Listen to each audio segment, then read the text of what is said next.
Literally, I've started from a dorm room where all I had was a keyboard that was given to me by a friend and a laptop. I didn't have a CPU. I didn't have a big monitor screen. Definitely didn't have a monitor speakers. The mic I was using was basically the laptop microphone. To finally come from that 10 years ago to finally having a whole room in my apartment just dedicated to the studio is definitely a dream come true. Personally, I find it easier to wake up, get right to working. I'm not really a fan of getting up and having to travel somewhere. Even if I had access to somewhere free, it just feels better to roll out of bed and get straight to work. There are some cons to having a studio in your apartment, of course.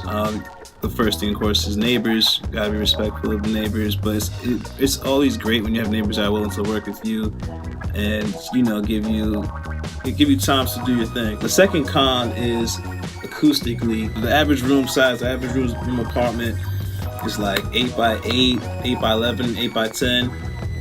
Pretty much all those dimensions are terrible for low frequencies because it's too small. The bass frequency doesn't have enough space to kind of travel and decay before hitting a wall.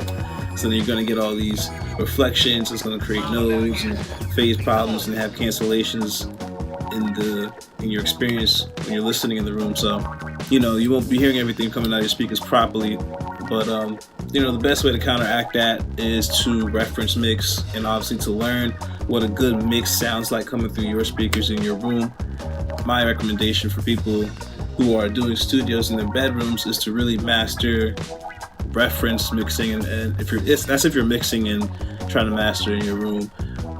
If you're just producing, you're sending it out to an engineer or taking your music to an engineer, then it doesn't really matter. You're good anyway. But for those of us who are, you know, trying to live the dream out of what we have, yeah, get into reference mixing. What's up, y'all? This is Marvillous Beats, violinist and producer from marvbeats.com. Here to give you a tour of my studio.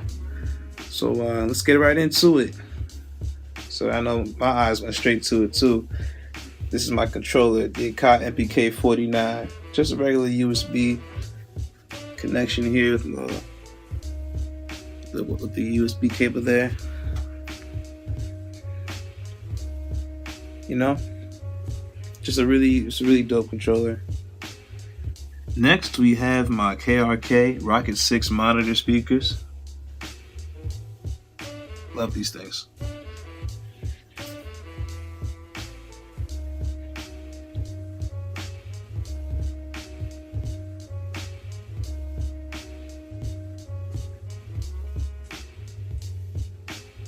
And of course, you gotta have the wireless keyboard and mouse. That is clutch. So if you're moving around the studio room, you can trigger record from wherever you are. Next, we got the Alesis Nitro drum module. This thing just connects with a standard USB as well. Goes straight into the back of my CPU, my Dell XPS, 87 XPS. You gotta have books in the studio. I like to read.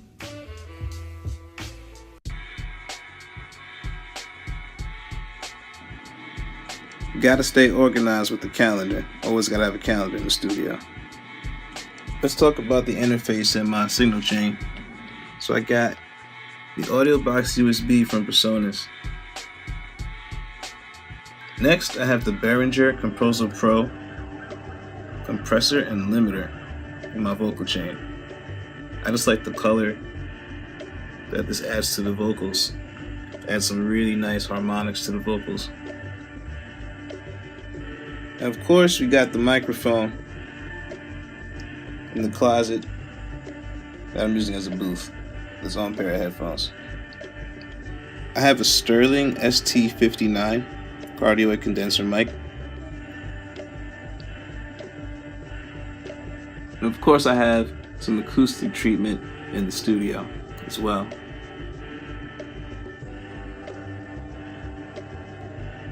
For the captain's chair, I have these Audio Technica studio headphones. I really like these. They're super comfortable. You can hear the lows, you can hear the highs real nice. And yes, you gotta have a printer in the studio. Always gotta have a printer in the studio.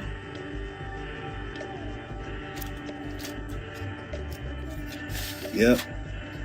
This right here is one of my favorite books. Gotta have a notebook in the studio. I write down notes from when I'm watching tutorials, when I'm having a song idea, melody idea, when I'm planning out a video, anything. Gotta have a notebook in the studio. Gotta have some inspiration pieces as well. This is the Burj Khalifa in Dubai, tallest building in the world. These are a few of my favorite posters right here. Of course, I got some acoustic treatment on the walls. Of course, many of you know me as a violinist, so I always gotta have my violin in the studio.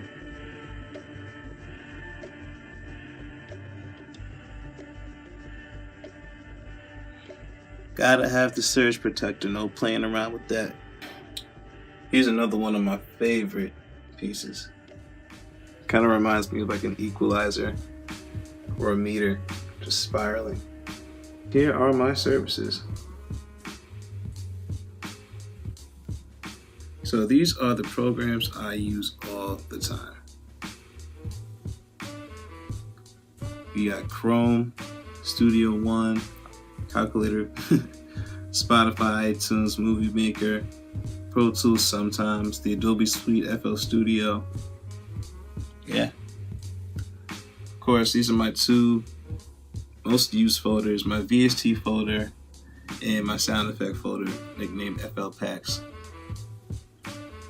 Gotta have the logo. So as far as the software, I am a PC guy.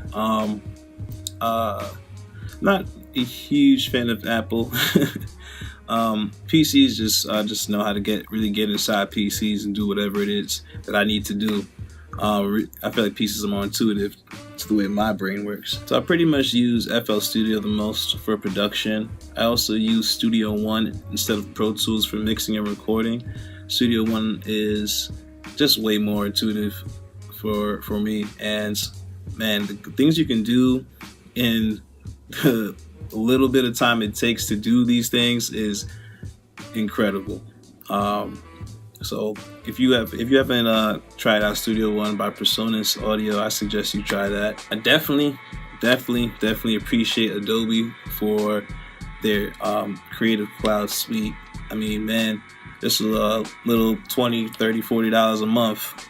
You get all these programs: Photoshop, Adobe Premiere, even After Effects. There's a whole bunch of other stuff, like even an animation program. Man, it's crazy. So definitely rock with Adobe heavy. As far as my CPU, like I said earlier, it's Dell XPS. It's 8700. I got it with like 8 gigabytes inside. It was expandable to 32. Yeah, just so y'all know, memory, like your actual computer memory, your RAM memory, is different from your hard drive space. My hard drive can hold about 1 terabyte, but the actual power of reading information inside of it is 8 gigabytes, and I upgraded that to 32 gigabytes.